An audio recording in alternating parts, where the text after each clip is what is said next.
আমার আজকে যে রোগীর ব্রণের সার্জারি দেখাবো, ওনার এক ধরনের ব্রণ হয়ে গিয়েছিল আগে, যেটার নাম হচ্ছে নোডুলোসিস্টিক একনি, যেটা আগে প্রিভিয়াসলি ট্রিটমেন্ট করা হয়েছে, যার ফলে দেখা যাচ্ছে যে এখন আর ব্রণ হচ্ছে না, কিন্তু ব্রণের গর্ত বা দাগ রয়ে গিয়েছে। তো ওনাকে আমরা আগে সাবসিশন করেছিলাম, এমনকি মাইক্রোনিডলিংও করেছিলাম, এমনকি কেমিক্যাল ক্লিনও করেছিলাম।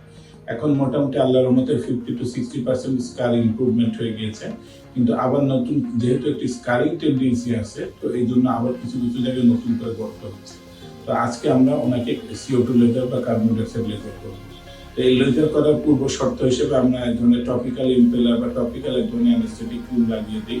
সাধারণত 30 থেকে 45 মিনিট লাগানো থাকে। লাগানোর পরবর্তীতে আমরা ওই পেশেন্টের CO2 লেজার করা শুরু করি। তো CO2 লেজার করাতে সাধারণত সাময়িকভাবে একটু পেইনফুল হতে পারে। তো এই জন্য আগে যদি আমরা লাগানোর ক্রিম লাগিয়ে দিই, তো দেখা যায় পেশেন্ট সার্জারি করার সময় কোনো ধরনের পেইন বা ব্যথা অনুভব করে না। তো এখন চলেন আমরা সার্জারিটা দেখাই কিভাবে আমরা করছি।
করে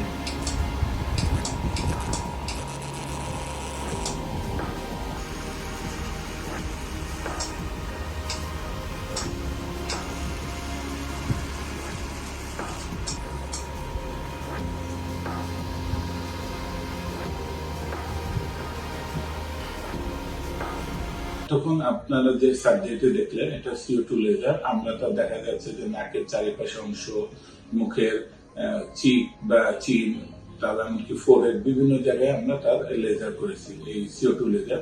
CO2 লেজারের মাধ্যমে দেখা যায় যে তার যেসব জায়গায় সাধারণত একটু গর্তটা বেশি প্রমিনেন্ট, তো সেসব জায়গায় দেখা যায় আমরা একের অধিক শর্ট নিয়ে থাকি, এবং যেসব জায়গায় গর্ত কম সেসব জায়গায় আমরা গর্তটা একটু কম শর্ট নিয়ে থাকি। এছাড়া দেখা যায় যে মানে গর্তের ডেপথ বা এটার উপর নির্ধারণ করে আমরা কতটুকু পাওয়ার ইউজ করবো, কতটুকু ফ্লুয়েন্স ইউজ করবো, গ্যাপ কতটুকু ইউজ করবো, এটা এক ধরনের লেজার এক্সপার্টের ক্ষেত্রে তার ব্যক্তিগত অভিজ্ঞতা এবং জ্ঞানের উপর নির্ভর করে থাকে। এরকম লেজার সাধারণত দেখা যায় আমরা বিভিন্ন জনে সাধারণত 3 to 6 সেশন করে থাকি, সাধারণত দেখা যায় 4 to 6 উইকস ইন্টারভেলে করে থাকি। এবং দেখা যায় যে এই ধরনের সার্জারি তো আসলে আমরা এই রেঞ্জটা বলার কারণ হচ্ছে, কারো 3টা সেশনে অনেক ভালো পরিমাণ ইমপ্রুভমেন্ট হয়ে যায়, কারো দেখা যায় 6টা সেশন লাগে বা 6এর অধিকও লাগতে পারে। এই জন্য পার্সন টু পার্সন ভেরি করে, এবং একটি মেডিকেল লাইনে কথা আছে যেটাকে বলা হয় এভরি ট্রিটমেন্ট ইজ ইন্ডিভিজুয়ালিস্ট, মানে দেখা যায় যে একই চিকিৎসা এক একজনের এক একটা সেশনে ভেরিয়েশন নির্ভর করে। তবে আধুনিক ব্রণের গর্তের জন্য CO2 লেজার একটা ভালো চিকিৎসা এবং এক ধরনের যুগান্তকারী চিকিৎসা এবং পেশেন্ট স্যাটিসফ্যাকশন পাওয়ার মতো একটা চিকিৎসা। ধন্যবাদ।